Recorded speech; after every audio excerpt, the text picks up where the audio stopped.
game on Sunday, man. I know you're nervous for the Rams, but you got to be a little enthusiastic after being there. Bro, that game atmosphere was ridiculous. The energy, electricity, that place was rocking. Anyone was there, and a lot of the Super Buc fans were there too. The Bucs. Tampa Tones. We are joined by Lee Goon tonight, host of the Pat and Aaron Show of WDAE, Pat Donovan. And it sounds like Stunna is bumbling a little bit. Going to put him on mute for a second until that gets a little cleared. But we're joined by Pat It looks like Donovan. Stunna's hanging out with Cheech and Chong in a car with the windows up or something over there. It does look like we got a little... No, my camera's broke. Howdy ho, howdy hey, how the hell is everybody? Happy Victory Tuesday here on the Buccateers podcast. We don't do Mondays, we do Tuesdays, but all the same stuff as we celebrate a victory, and we're onward and upward to Detroit. The Battle of Detroit, the revenge game, is coming soon enough as well. I call it a revenge game because, well, we took 2 L's to Detroit last year. One in the creamsicles, one in the playoffs. So 2 very meaningful games. I'm Tampa Tones here. I think we do get some revenge this year. That's for dang sure. I'm not sure what's going on with J-Lo. He's like doubling or tripling in screen. And we also have the great Gene from Buc What Ya Heard on hand. We'll bring in him here shortly. J-Lo, you with us? You're like doing multipliers. You're doubling, you're tripling. Say hello if you could hear me. Yo. Can you hear me? Yeah. Yep. Mr. Gene, how the hell are you doing, brother? Since you're ready to roll, we'll bring you in. How are you? Yeah, doing good. I will be right back with you guys. Just 1 second. I've gotten set on my camera. No worries. As G Vegas is with us in the chat saying nice, but it come at the cost of the secondary. We're not worried about it's not the time of year to start panicking and worrying about injuries yet.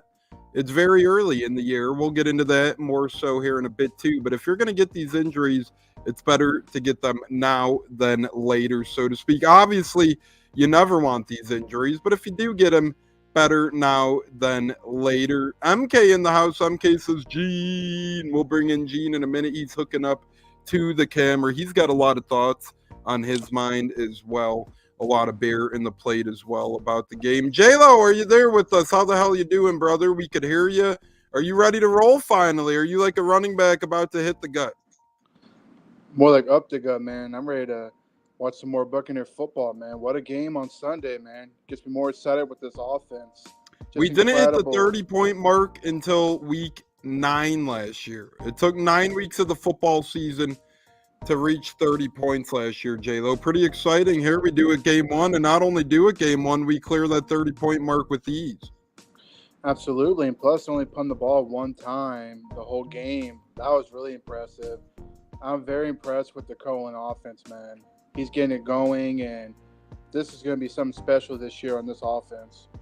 Gene, I know you got a lot to say and dive into. Whenever you're ready, just let me know, and we'll bring you in here on. Yeah, definitely. I don't know what's wrong with my camera. Camera's acting weird. So, this was a game. I was pleasantly surprised. I expected it to be. I didn't expect the offense to come out the way they did, but I'm like I said, pleasantly surprised with everything that happened. I thought it was a great game, very well, offensively, very well called. Nice execution, and I had some really interesting thoughts on this. Basically, what I wanted to call this my highlights. Just kind of starting it out. Because, hey, I love that highlights. Let's do it. So basically, where I'm going to start out at, my highlights. Number 1 is Baker Mayfield, and I've been looking at Cleveland and how Cleveland's been struggling. I've been looking at the Rams, and I've been looking at the Carolina Panthers. All these places have one thing in common: Baker Mayfield was there at one point, and the fact that he ended up in Tampa and what he's been able to do in Tampa is just incredible. There are some really next level stats out there, but the one thing that sticks out to me, and folks, watch Baker Mayfield when he plays, he can read a defense. How long has it been? You take away Tom Brady. How long has it been since the Tampa Bay Buccaneers have had a quarterback that can read a defense. Too long. So my first highlight will be I will be talking about Baker Mayfield Before Brady, obviously, you know. Yeah. But You kind of have to exclude Brady as the outlier because now you're hitching your wagons to Baker Mayfield. You look at some of the other things that, you know, some of the other quarterbacks that have come in and they've never been on that level as far as reading a defense. So the one thing that stuck out to me, but 4 touchdowns, it's huge. That's one of the big highlights for me for Baker Mayfield. The next one, Mike Evans. Of course, Mike Evans, a future Hall of Famer. You know, got the gold jacket all stitched up. Now he's just putting the buttons on right now as he plays through the season, as he's continuing to rack up these yards and touchdowns. So, you know, we're gonna be watching Mike Evans at some point as a Hall of Famer. You can take that to the bank. That's kind of where we're at. Chris Godwin is going to be a problem for defensive coordinators, whoever we play. This guy is getting back. He's back to where he was before he was injured intentionally by the New Orleans Saints. And you know, he'll be back. He's back, and he's really being utilized the way we wanted him to. We have an offensive coordinator that understands, hey, we can get him here and we can extend plays. And he's gone out and done what he needed to do. And last highlight, I was kind of 2, but first part, I'm going to go with Rachaad White. Rachaad White, 106 all-purpose yards. And that's huge because the man's speed and space is incredible, and we can see what a weapon he was for the Tampa Bay Buccaneers, and we'll continue to see that. Again, defenses have to adjust for a running back who has nice hands and he can extend plays and, you know, move the stick. So somebody you really have to watch out for. And on the flip side of that, Bucky Irving. What Bucky Irving has done, I included them together because I think they are a devastating combination, and I think we're going to see more of them as we go along. So these are my Cigar City highlights for this crack week. them. I love that, Gene. We're going to make that a segment. Cigar City highlights with Gene. For those just tuning in right now, we're going to be going over a lot of good stuff today, but if you did miss that, make sure you rewind, make sure you go back later and miss it. Gene's highlights, some great stuff there from Gene from Buc What Ya Heard, and we are trying to get his camera, you know, these technical beauties, these things happen. I have a new mic. My old mic crapped out on me, speaking of technical beauties, so just part of the game we play, man. That's how we roll here in the Bucs podcast world. But Gene, cheers to you, brother. I know I enjoyed a highlight after the Bucs victory on Sunday. I hope you did as well. Yeah, most definitely. And I have another thing to bring up, but we're going to get J-Lo's reactions to your highlights. J-Lo, thoughts on all of Gene's highlights?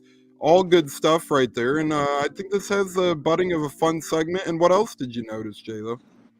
No, absolutely. I mean, Gene pretty much nailed it on the head with most of those players he named in his highlights. But I must also say, Graham Barton, man, that dude was incredible. Dude looks really phenomenal. Looks like he's going to be an all-pro center in the future for sure. I mean, the way that line protected Baker. I mean, Baker had to run out of the pocket a couple times, but at the end of the day, I mean, this line's going to look really, really good as they start, you know, pretty much going through the season as a group. Hopefully everybody stays healthy for the most part. But I will say Bucky Irving's really exciting. I'm really excited to see him carry the ball up the gut more. You know, I know some fans were giving Rashad a hard time. Not too much of a hard time, but, you know, they were really into Bucky Irving more running the ball. But it's only week 1, and I think we got a great 1-2 punch in our backfield.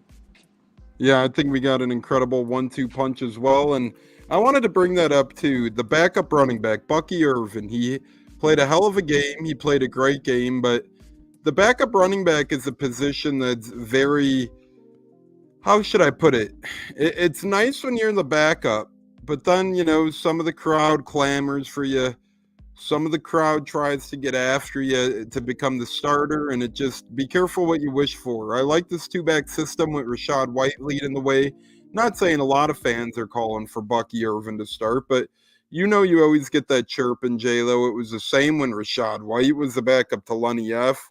It was the same when Lunny F was the backup to Rojo. It just seems like the backup running back's always getting clamored for. But in reality, they're probably effective as a backup because of their limited touches, because of their freshness, because of the holes the offensive line create. J-Lo, I don't know about you, but I like this Bucs tandem of running backs right where it is as we speak on this given time. I wouldn't change it up. I'd continue to give Rashad White every 2 drives for Bucky Irving's every 1 drive. So in thirds, Rashad gets 2/3, Bucky gets a third. I'm very cool with that. And then, by the way, you spell Sean Tucker here and there when needed. No, absolutely. We got a great group of running backs. I think probably the best group we've had in a long time. I think probably goes back to like 2020 will be my best guess as far as that goes. Running back group. These 3 are very special, and Rashad, gets a little break here and there, so you don't have to do it all, which he did last year. So having Bucky Irving and Tucker are a plus, and plus Liam Cohen, man. I mean, he's putting together a good offense in general, and I do want to add that Rashad White in the open field, man, catching that ball, he could be a burner too. So don't sleep on this running back group. Yeah, I definitely agree with you. And we also had Chase Edmonds, who's now kind of serving as a RB's coach, seemingly, which isn't a bad thing. It's kind of like when Jensen went down for the year, he kind of shifted to an offensive line coach. Craig Carr says Bucky is going to be. I wouldn't say so. Craig Carr, I think, as we said, I think Rashad White still gets majority of the carries, majority of the touches. And then I think Bucky Irvin complements him nicely as a backup, but Rashad White's touches aren't going anywhere, and Bucky is not going to be the primary running back anytime soon, my friend. But I do like where we stand. As those of you joining, we are live on Buccateers.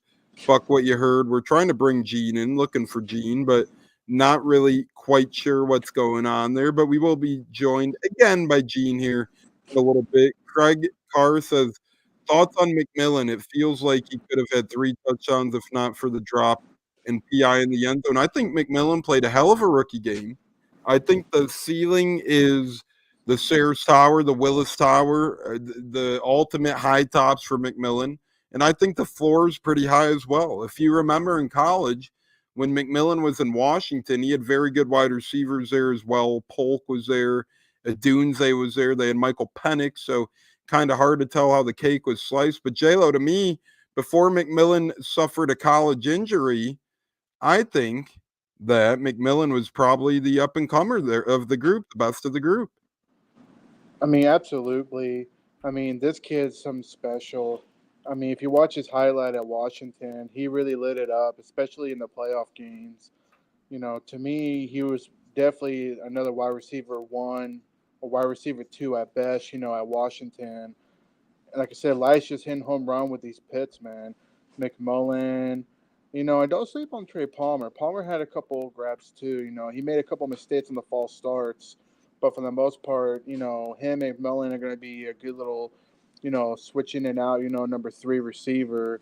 You can never not have too many receivers on that end. But back to McMillan, I mean, he had that one drop, but he made up for it on that deep route, man. I mean, this kid, like I said, Cohen's going to make this whole receiving group as well look really good on offense. Like I said at the beginning of the show, I like what, he's putting together for all this great group of receivers, bats, and then helping Baker out too. Baker's building confidence in these guys. Exactly. And Christopher Cole, our guys joining us. Evening, fellas. Evening to you, Christopher. Krillin's in the house checking in as well. BB King says White said he gave. I didn't see that White said that. But again, they switch off every 3 drives. So White gets 2, Irving gets 1. And then J-Lo, the game gets out of hand a little bit. You put in the rookies, the young guys to compete, to play hard, to play tough, to play the game. So Lucas says McMillan is way better than Palmer. It's not close. 2 totally different types of wide receivers, not even very comparable. I do think McMillan is the clear-cut third. It's been labeled as such. He's been playing as such. He played more snaps than Godwin and Evans, J-Lo. He certainly played more snaps than Palmer. But at the end of the day, J-Lo, Palmer is going to have his time to shine in this offense as well. But as we continue to say, they're not competing for snaps. They're not competing on the depth chart. J-Lo, what say you? They're two totally different wide receivers who are going to have different roles throughout the year. And yes, we all know Palmer is a step behind McMillan, but that's not to say Palmer will not outshine McMillan at times, because he will absolutely will in the year. It just opens the playbook more, I say. It'll give Palmer a chance to be more on the outside, on the outside deep threat when you got McMillan who can play in the slot really well. Hey, he's back. And then, for the most part, to me, this team's competing together. The competition's pretty much over. Now it's all about competing together as a team. Like, back to Rashad White and Bucky Irving, they got a good relationship in the running back room, helping each other out. And then same thing with McMullen, Palmer, Evans, and Godwin. There's no more, crying for the ball or anything. They're competing as a team, and that's what I like about it, the continuity of that. You want these players to come together and play together. Because like you said, the competition in the preseason's over, and now it's time to get it in gear, and these guys are competing, together to win a championship. Gene, thoughts on McMillan and Palmer? Bud also says depends on matchups. Great point, Bud. And to build off that, Palmer he's his own worst enemy at times. Sometimes he draws flags just by a boneheaded mistake. All players do it. And sometimes, he lets his emotions get the best of him. But however, as Bud said, as we allude to, he'll still get his. He's going to feast as well. Real quick, Emily says, hi, everyone. Serious with this question. I think we are going to miss a WJ at this Lions game coming up. We looked great last game in offense, but need Antoine Winfield on defense. Gene, what say you on Winfield and then the Palmer McMillan wide receiver scenario in general? Well, I'm very, like I said, pleasantly surprised. And just to kind of feed off of what I was talking about earlier on in the show, I think they're young. They're going to make mistakes, but I think they're going to learn from them and continue to grow. This team has a core on the offensive line. You've got a core with your wide receiver room, and now you can plug and play some of these young players and let them thrive in this offense. I think Liam Cohen has done an amazing job calling plays. Situational football has been way better than what we've seen in past years, and I'm real happy with where the Bucs are as far as the wide receiver room. And with Antoine Winfield Jr. being out, that is going to be a huge gap right there. And it's going to require the rest of the team playing as a unit to really get in there and put some pressure on the quarterback. I really believe if everybody does their job, the Buccaneers will be just fine as far as that goes. And it's early in the season. I mentioned this before. I would rather see injuries like this early in the season and have these guys coming back in the middle of the season or towards the back end of the season if need be, just so they can be able to contribute. And just where we are right now is a little bit too early to panic. This Detroit game is going to be good. I think the Bucs learned a lot about Detroit from last year, and basically you're looking at two of the same teams from the playoffs, so it's going to be a good game, and I'm really looking forward to it. I think it'll be a good benchmark to see where the Tampa Bay Buccaneers are. And the players that get to come in and sub for Antoine Winfield Jr., keep in mind, folks, these guys are getting needed game time experience. That's going to come up later on during the season, and they will be called upon to utilize some of that game time experience. So I know it's a bad thing right now because we love Antoine Winfield Jr., but at the same time, it's giving some of your other players that really need those needed reps. And I think they'll definitely be needed as the Bucs make a push to the playoffs. Gene, I think you hit a couple of really good points there. Number one, injury now rather than later. I brought that up at the beginning, when you were in and out, and I was going to let you take the floor on that because you do repeat that so much. And I do agree with you 100,000%. If we are going to face these type of injuries at all throughout the season, A, you never want to deal with them, but B, they're inevitable. It's football. It's coming to some. It's like a shark in the ocean. You don't know who it might bite, but it's going to bite eventually. And it just so happened to be Winfield's turn, sadly.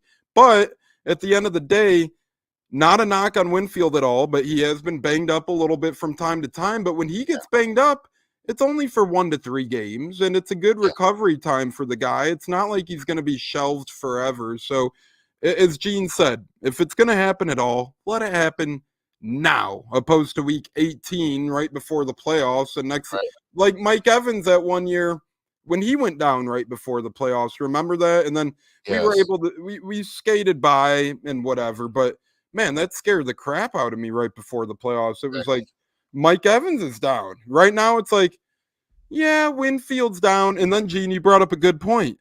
You got guys like Christian Isian, who's going to benefit from getting snaps. And these might be and the thing is, he's versatile. He got snaps at corner last week. Coach Todd Bowles said, hey, maybe this week it's his turn at safety. You got Kavion Merriweather, the second-year safety. He was inactive this past week, but likely he'll be active if Winfield can't go. He'll get those much-needed snaps. You have Rashad Wisdom on the practice squad, who looked pretty good in preseason games in limited action. He could be an active roster call-up. We brought back cornerback Keenan Isaac today. He'll be called up for corner. Funderburk will be back this week.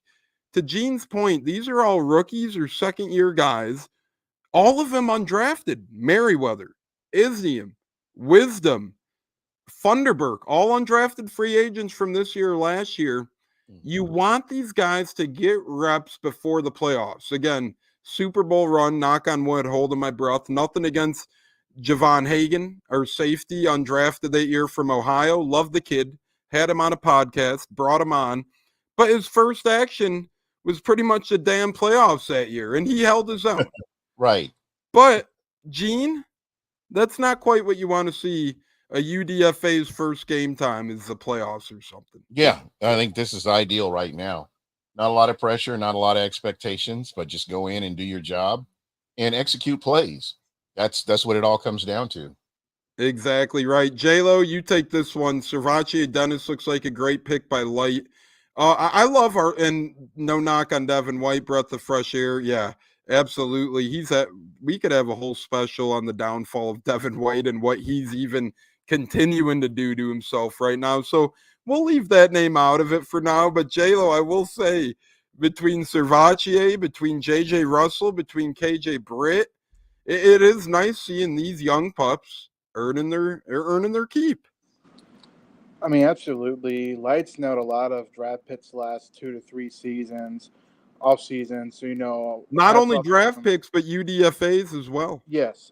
My apologies. UDFA, no, just adding on. No apology needed. But anyway, I mean, Servace Dennis, hopefully he can stay healthy. I think he'll be a great rotational guy with KJ Brick. I saw what Bowles was doing, rotating him in and out, which I like, That way you keep KJ Britt fresh, and you get Dennis the experience he needs, because sooner or later, Levante's time is going to be called upon where, he's ready to retire in the next couple of seasons probably, and then Dennis will be ready to go and help get it going. But that's another discussion. But anyway, he looked good out there. I'm getting more confident in him. I mean, I'm getting more confident in some of these, butt players. I feel like they're going to show up, and Dennis could be one of those guys where he's a home run hit pick. Yeah, I couldn't agree more. Gene, let's focus back to the offense now. I heard Todd Bowles too today and Jason Light. For those that don't know, I'm sure many of you know, especially if you live in Tampa, but every Monday and Tuesday on WDAE at 4 o'clock Central, 5 o'clock Eastern time, they have a 1-hour segment on Mondays where Casey Phillips sits down with the Bucs player to recap the game. And then on Tuesdays, they have a 1-hour segment where the first half of the show is Todd Bowles, and the second half of the show is a random, cabinet position guy or coaching guy. So it could be Jason Light, John Spytek, anybody, Liam Cohen, and so forth. This week was awesome. Yesterday, and by the way, new co-host too. In years past, they had Ellie Marpet paired with Casey Phillips. Nothing against Ellie Marpet, but this year we have Cam Brate. Very excited for that. Very excited to get a fresh breath of voice in there. Again, I love Ellie, but always nice to get new sets. So yesterday Baker was on. Today it was Bowles and Light. Highly recommend if you do miss it. But Jason Light said the same thing Craig Carr is saying, as did Todd Bowles, Gene. We are very blessed to have a great group of wide receivers that never complain about touches. Todd Bowles said that today. He goes, man, between Godwin and Evans, we're lucky to have these guys. A, they're smart football players. B, they make plays. C, they don't cry. How important is it, Gene, that Jason Light, or maybe it's just these guys, and they are both great guys, but between the front office, the coaching staff, and both of these wide receivers, none of them ever really complained about anything. Their touches, their contracts, this and that. I think it comes back to the culture here. And that's huge. I mean, you don't have any divas. The last diva is in Philadelphia now. And just since then, everybody's comfortable. That game, everybody looked comfortable.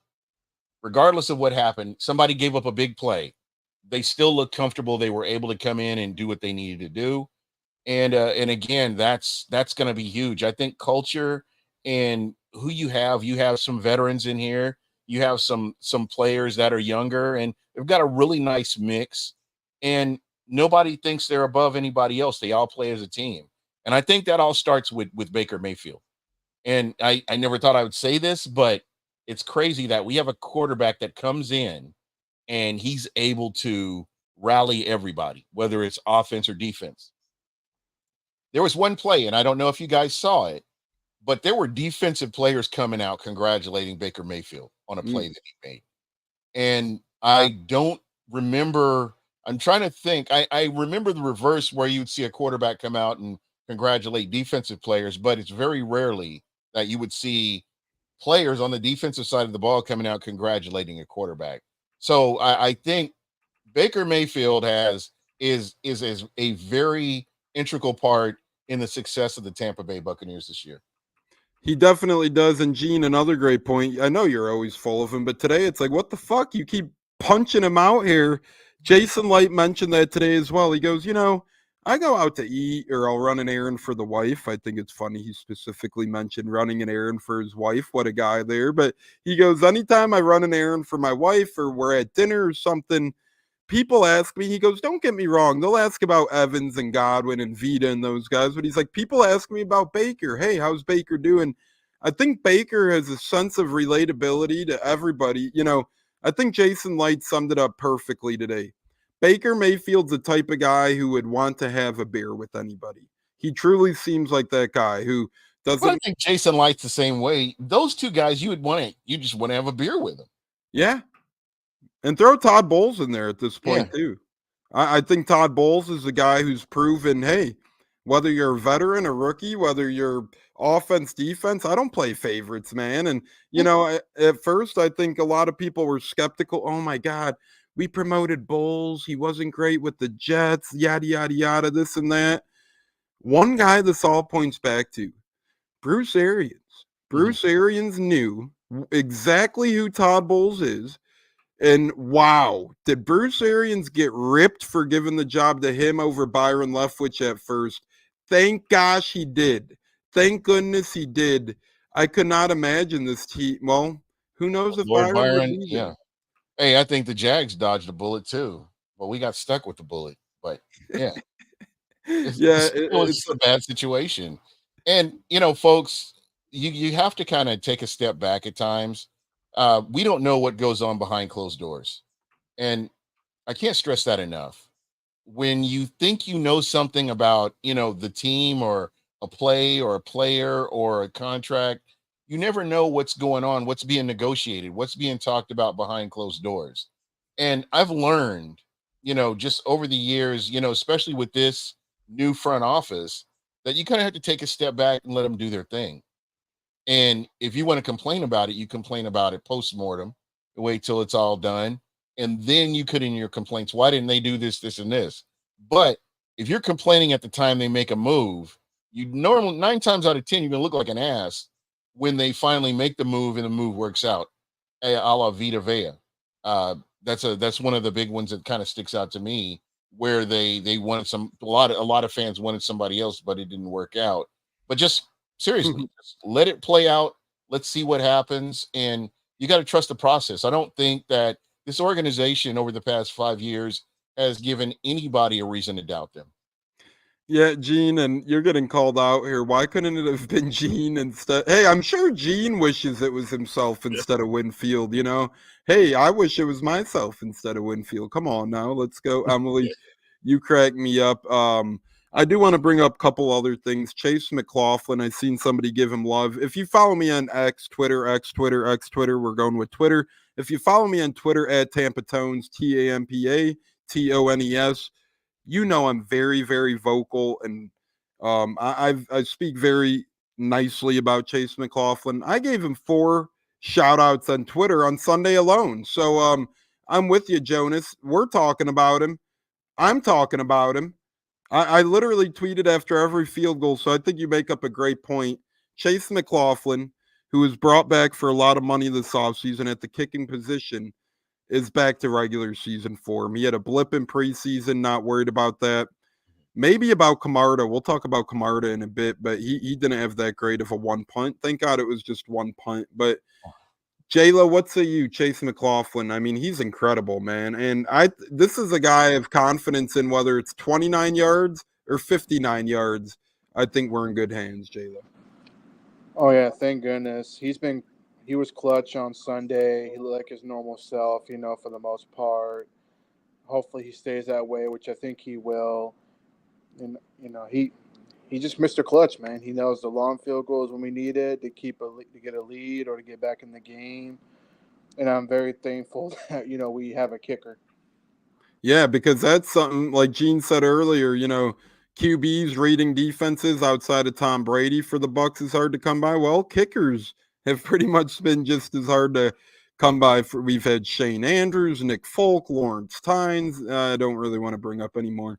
Elmo Nico. Just real quick before we jump on to something else. These 2 kickers, Chase McLaughlin and I'm drawing a blank. This is horrible. Camarda.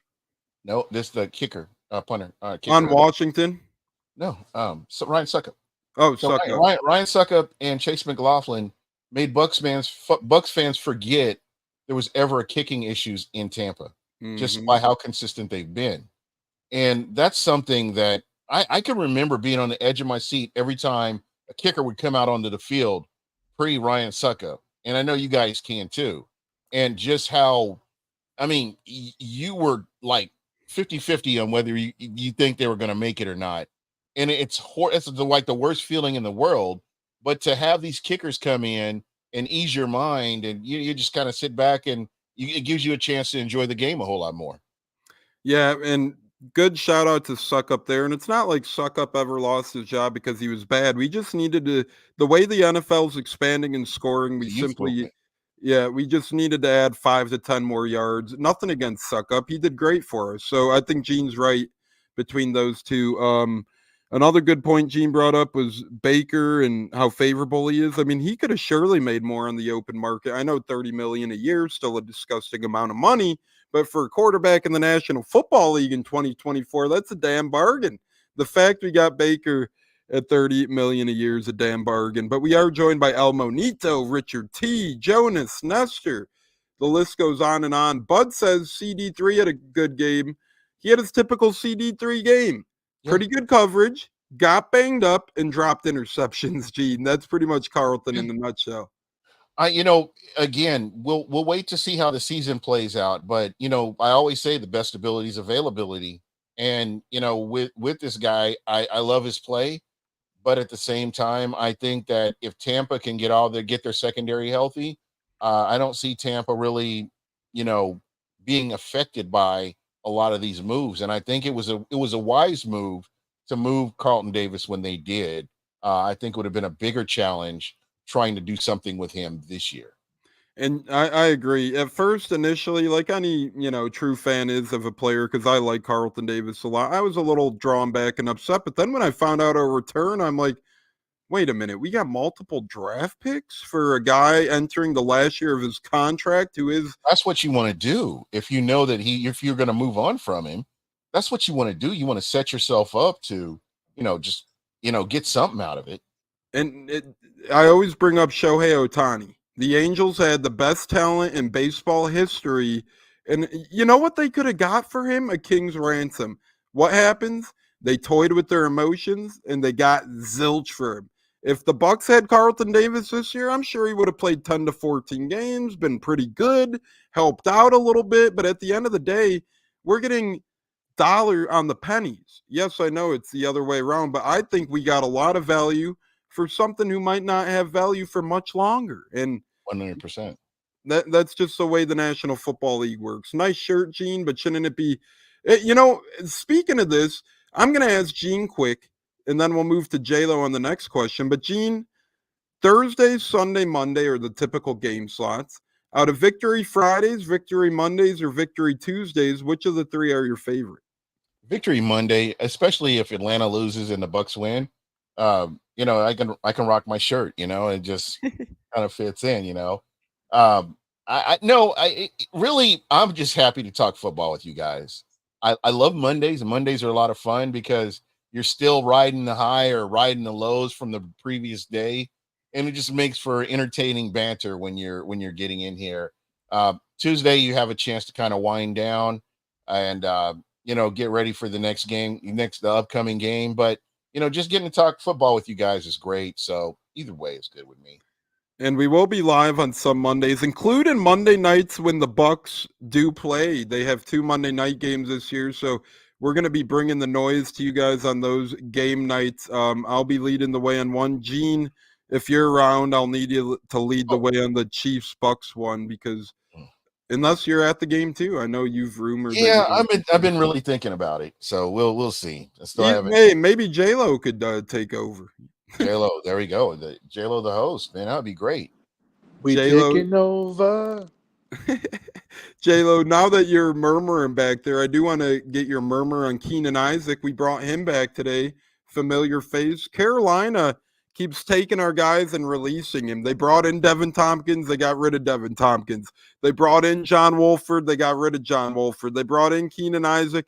They got rid of Keenan Isaac. J-Lo, thoughts on Keenan Isaac coming back to the Bucs? He's probably got a breath of fresh air after watching the beating Carolina took. He's probably like, oh, thank God I got away from that team. But, yeah, for the most part, familiarity with the defense. I think he had a strong preseason. I'm comfortable with it. If he has to step in Sunday in for Zion McCollum, I'm all for it because, like I said, familiarity with the defense, pretty good cover guy, decent tackler. Like I said, you can never have enough, experience when it comes to Tubble's defense. And I'm really interested to see him and Thunderbird step in there, as Zion can't go. But we'll wait and see on that. Yeah, Jonas, I hope they have a beer with you. Hit me up that week. We'll be in Kansas City that Monday, so whether it's before the game, at the game, hit us up. We'll get you a beer. I'll buy you a beer if you hit me up. Cleve and me. Well, maybe not in the stadium, maybe outside the stadium because, no, I'm kidding. This damn in-price beer stadium is crazy. Good Bucs win, just got done with Wrestling Pod. Yeah, more wrestling tonight, NXT, then AEW tomorrow. I was at AEW this past weekend, Gene. I don't know if you caught any of that, but very good Saturday show. And, them and the Bucs made this a very good weekend. That you can't go wrong there. I'm just happy that you're one of the few open-minded people that can go to any of the promotions and check them out. So major props to you, my friend. Hey, look at this. We had Joey saying he wishes he had McLaughlin over Matt Gay right now. J-Lo, thoughts on that? Matt Gay, highest paid kicker in the league. Joey, a Colts guy, says, I'm used to seeing Chase, and right now I'd rather have me a little Chase. Matt Gay is a hit or miss. Highest kicker, sure as hell ain't looking like it. It's looking like, he's just going to get a nice paycheck, and he'll probably be out the door at the end of the season, or maybe during the season if he keeps it up for the most part. 4 years and 1 game now, Richard. Don't forget that little, what would that be decimal-wise? 4.07 we'll go with. 4.07 years of kicking has been consistent now. But I think Gene makes a great point. Ryan Suckup, he was so detrimental to this team as well. But speaking of detrimental, this coming Sunday, we're having 2 friends of the Buc What You Heard and Buccateers podcast potentially active and on that field at once between Brewer, between Thunderbird. Gene, and we also spoke to Latrell Jones. Hopefully he's back on the practice squad or active one of these days. But Gene, Funderburk, Brewer, two incredible guys on and off the field. We got to talk to these guys and know Yeah. these guys a little bit better. This is exciting for us. It really is, man. I mean, did you see the hit that CJ Brewer got? Yes. Lit And him it up. was down the field. He was hustling. Lit him up. So, I'm happy that's what you want right there. And I'm looking forward to seeing more of them. And again, this is where you come in and you make the most of your opportunities to get on the field.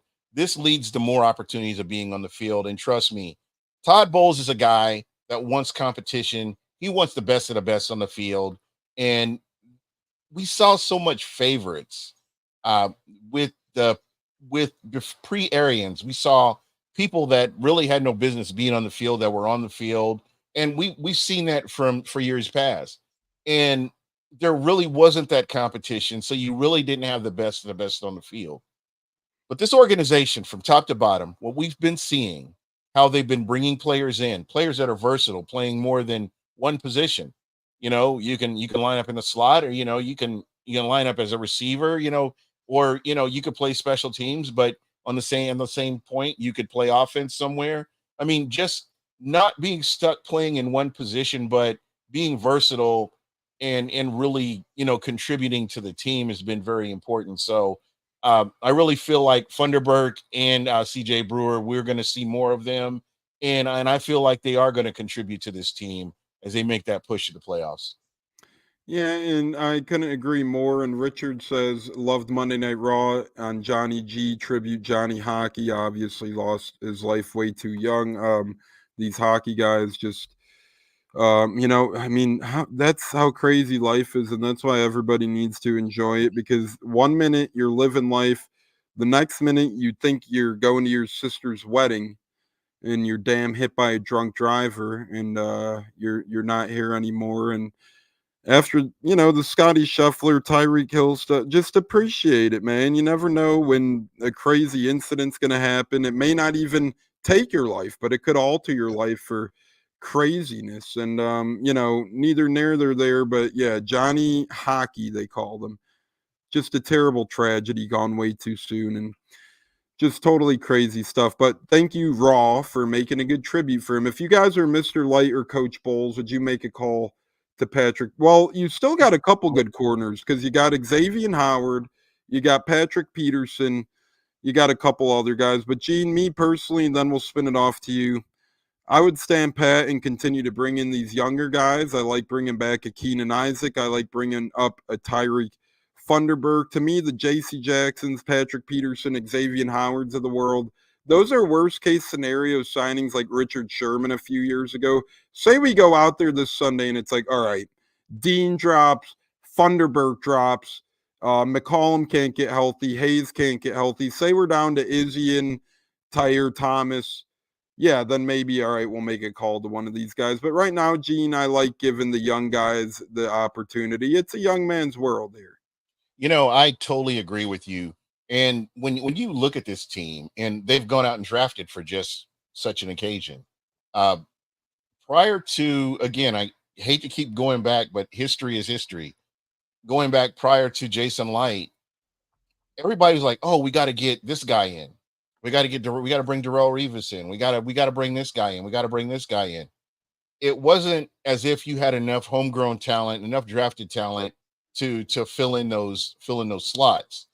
I really believe what the Tampa Bay Buccaneers have right now on defense, from the front end to the back end, they should be fine until a lot of these guys get healthy and get back. Patrick Peterson, to me, is very, I think he's past his prime. Xavier, I'm not 100% sold on him. I would rather roll with the guys that you brought to the dance, and let's see what they can do. Yeah, look at Izzian, and Jonas mentions Izzian right now. He got thrown into the fire. He played incredible football, and you got to see what these guys can do. You build up these guys, you keep them around on cheap deals until they're free agents, and that's how you build a winning football team. Youth, like Bud says, money versus return.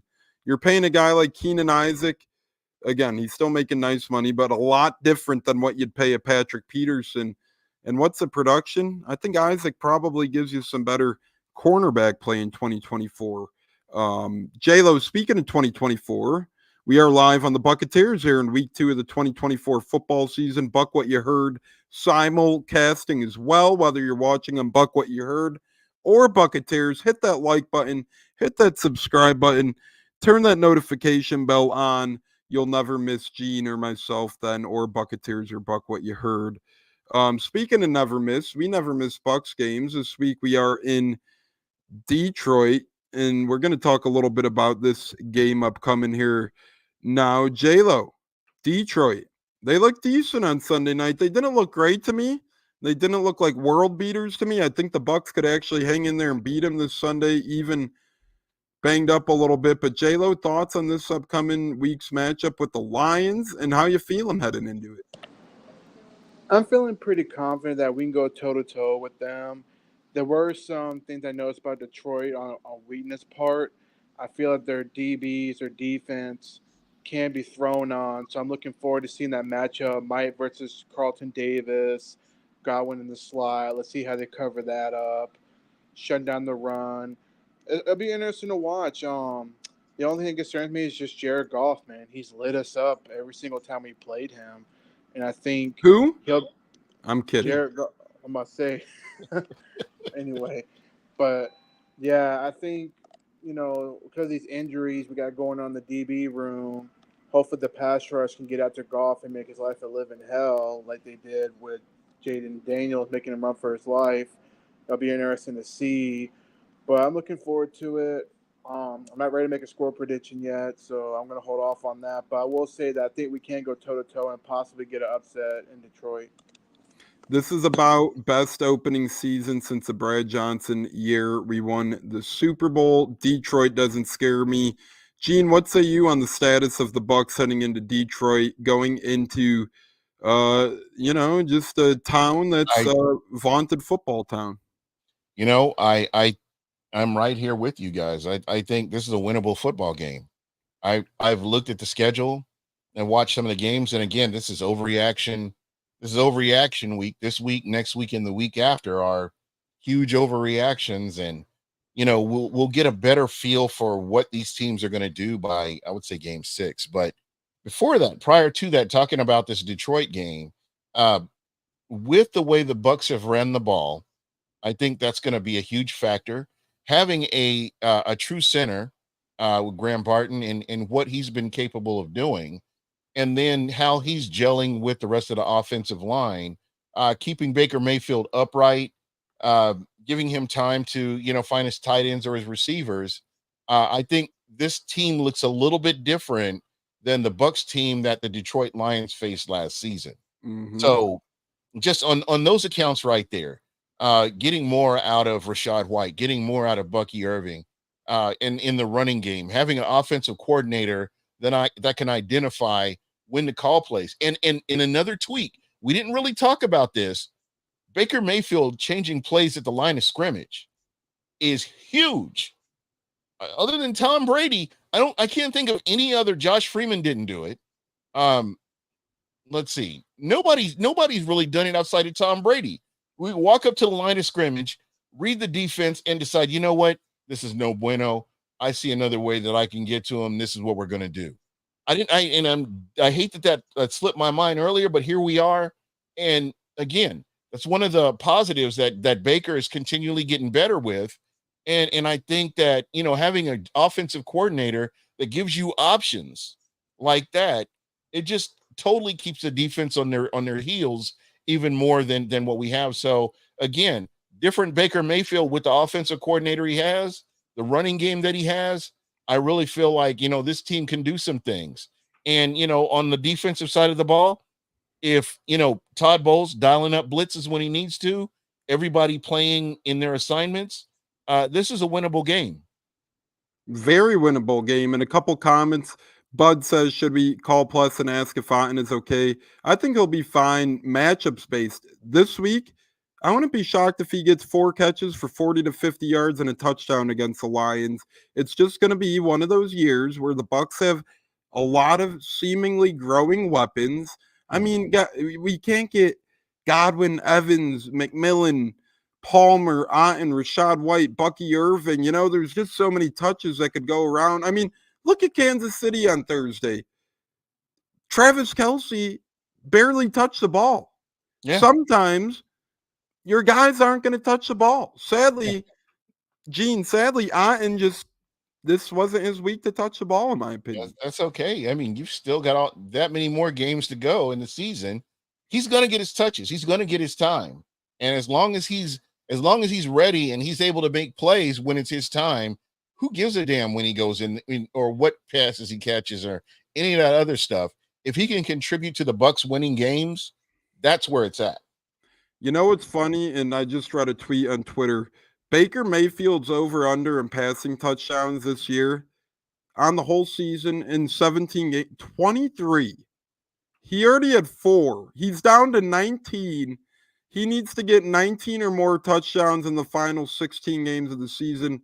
Gene, that's a little insulting from Vegas. And as Richard said, if Bucs go into Detroit and beat the Lions, media will still focus on the Lions. By the way, I will be on you know what? I'm good with that. I'm happy with that. Let that be the narrative throughout the whole season. People lost because they weren't ready for the Bucs. Let that be the narrative. Not that the Bucs have a good team, they have a good quarterback. That should never be I don't never want that to be the narrative. If they're looking down on us, talking down on this team, I'm good with it. Let them do it. I second that, Gene. I couldn't agree more. I like when the media hates us. I like when these people last year. What do you think, Jason? How do you think Jason Light felt sticking it to that writer that had the Bucs in last place or whatever? He said, when he identified him, he's like, "Oh yeah, you're the guy that wrote that." That's the beauty of it. That's what you want. You want your players and your team to go out and do the talking for you. I don't care about what the 4-letter network or the 3-letter network or the 1-letter net, whatever these scumbags are. I don't watch them. I watch podcasts anyway. I watch local podcasts. So I could care less what they think. And I strongly believe that the Bucs, if they stay on this trajectory, they're gonna shock a lot of people this year. Yeah, unless it's a game or a match or a fight that I need to watch on ESPN, I really don't tune into that. You don't need to. Exactly. You have so much more. And by the way, I can't even right now anyways with DirecTV, but that's a whole different story anyways. So, dude, get with me after the show. I'll let you on to some secrets. Definitely. And we love our secrets, but Lions don't have anyone. I will say DJ Reader is pretty good, and obviously Aiden Hutchinson. So, yeah, I know they don't have a tandem like a Payne and Allen, but between Reader and Hutchinson, they still got some guys that can feast up front. So we can't overlook that. That's for sure. Olivia in the house. Hey. How we doing, Olive? What's up, Liv? Olive. Welcome back into the Buccateers. As always, we appreciate that. J-Lo, what say you on Detroit and the media not giving us love? I like not being loved by the media. Pop's texting the show. He's got Bucs beating Detroit by 7. Thoughts on that, J-Lo? Hey, I like that confidence, Pops. But yeah. He says 31-24, Bucs by 7. Okay, in the 30s. Okay, I like it. I can get behind that. But I will say, I agree with Gene. Let the media do what they want to do. F ESPN, F NFL Network. I don't give a damn about what they think at this point. As far as that writer goes, that wants to put us last place in the division. Oh, Atlanta's going to win the division. Ha, ha, ha. Yeah, guess what, motherfucker? Now the Bucs are on top of the division. How about that? And this clown last year thought he was funny or, went out of his way. And I don't know, Jason Light seen him in person, though, and said, hey, my man, how about that? I printed it, used it as bulletin board material. Speaking of bulletin board material, tomorrow I'll be on a great Lions podcast tomorrow night. I'm not sure if the episode will be up tomorrow or Thursday, but everybody make sure to check out the Talking Grit Detroit Lions podcast. I'll be hopping on there tomorrow talking with the fellas. And then they're going to be joining us Saturday at 10:30 a.m. Eastern, the two gentlemen, or at least one of them from the Talking Grit Detroit Lions podcast as well. You know what? A good name for a Lions podcast, Why You Always Lying. Or the Biden kneecaps for Dan Campbell, something like that.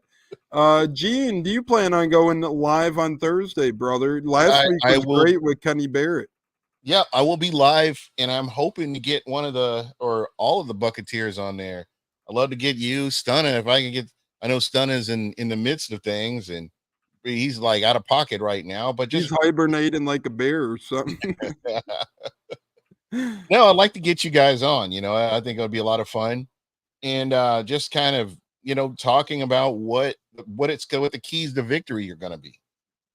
Yeah, the keys to, as JC Allen calls it, the keys to cannon fire or something like that. But keys to victory on the Buccateers, Buc What Ya Heard Thursday. I'd love to be on, chat it up with you guys about that. And it's really going to be an incredible game. Again, Detroit cost us our playoffs last year, cost us our beloved to some creamsicle return. So that'll be interesting. But again, this week's scheduled tonight, obviously. Thursday, 7 o'clock Eastern. Buc What You Heard Takeover will be live. Then Saturday for our Saturday Showdown football kickoff, 10:30 a.m. Eastern. And then, like I said, some Mondays sprinkled in the future as well here on the Buccateers. We're hoping to get Gator on. Shout out to Coach Gator and co. Florida International pounded their opponents this week. They were 4-point underdogs, Florida International. They beat the brakes off of them. They beat the brakes off of him, and we hope that we could get Gator on this week. And, they didn't lose to Indiana too bad week one either, but Central Michigan, 52-16 this past week. And my goodness. I mean, goodness. How about Florida State not winning a football game either? I think Florida State's the only team that hasn't won a football game yet. Florida and sadly Notre Dame losing to Northern Illinois was crazy as well, guys. Could you believe that? That's the world of football we live in, fellas. But speaking of, I'm sending you $10. I'm sending you $10 so we can make some big daddy bets here, and dipping my toe in the arena here. Let's go. We're gonna make some daddy hacks and win some daddy money. That's for sure. We'll call it daddy hacks. Exactly. For our daddy hacks, and also our OnlyFans. No, I'm kidding. We don't have an OnlyFans. What?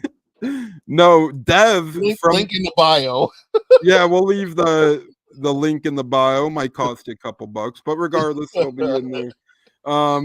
Dev from Command This Podcast, friend of the shows, they were on last week. Great old hoot. They're funny as hell. He was like, man, catch me on OnlyFans. I'm Husky Muscle, he said his name was.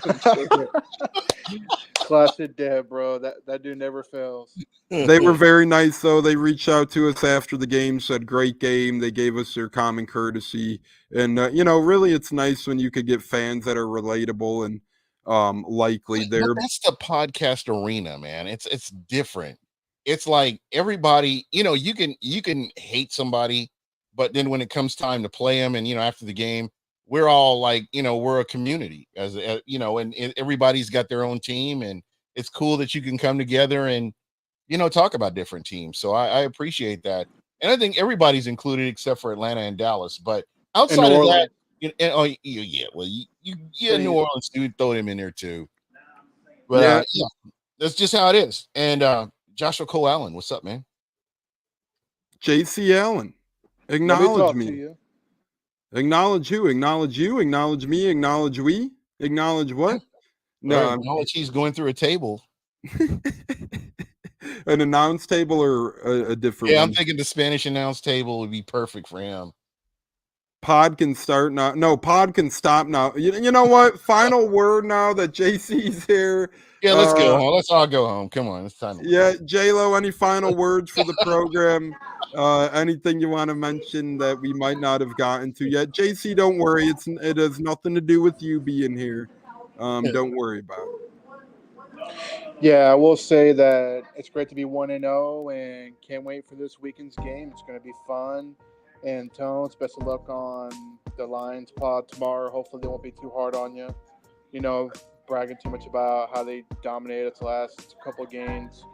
Hey, jumping into Lions Den always put some hair on your peach fuzz, some fuzz on your peaches. So not necessarily a bad thing. I'm looking forward to jumping in the den and fighting off those Lions guys. Gene, any final words for the program as we gear up for Detroit and then gear up for Buc What Ya Heard Thursday night, 7 Football o'clock? is back. Football is here, and you cannot help but be excited. I'm telling you, this is just a special season. Win or lose, just with the culture and the fan base and just everything that's going on with the Buccaneers. It's an exciting time to be a Buccaneer. Getting to see a future Hall of Famer in Mike Evans play, that speaks volumes. Some of the younger guys that are coming in and making a name for themselves. Let's watch this. Let's enjoy it and have fun. We're not going to have Levante David forever. Just enjoy these players that you're seeing out here because, once they're gone, sometimes they're not replaceable. Yeah, and But you don't have to respond to what Emily said either. So I know I was laughing at that. We can exclude what Emily has to say. Please, no Fuzzy Peach. Well, that Buccateers after dark, Buc What You Heard after dark. We'll get with that. JC says Richard JC's trying to recruit our guys now. Richard, I know. What's this all about? Yeah, he said he's grabbing the table for us. For us. Good. Go make me a sandwich, JC. You can check into the SmackDown Hotel now. You can check into the Dynamite Hotel for AEW, baby. How about that? We'll show you the Dynamite. Yeah, we'll be laughing at you when you're tapping out. JC will be in the corner, twisted like a pretzel. The ankle lock submission. Trying to get out of a chokehold caused by Lord knows what or who knows what. But nonetheless, guys, Buccateers, Buc What You Heard. It's been an awesome one on a Taco Tuesday. We'll be back on Thursday with Gene leading the way and Buc What You Heard leading the show. On behalf of Gene J-Lo, Bucko ACATS, Huncho Stunna. We hope to get ACAT soon, by the way. He did email me, but it is Tampa Tones saying, fire the damn cannons, touchdown Tampa Bay, run, Bucky Irvin up the gut. Fellas, always a beautiful time. Hope you guys each have a great Tuesday. We'll talk real soon, guys. Have a good night, brother. Go Bucs. Go Bucs. Go Bucs, go Bucs, go Bucs, go Bucs, go Bucs.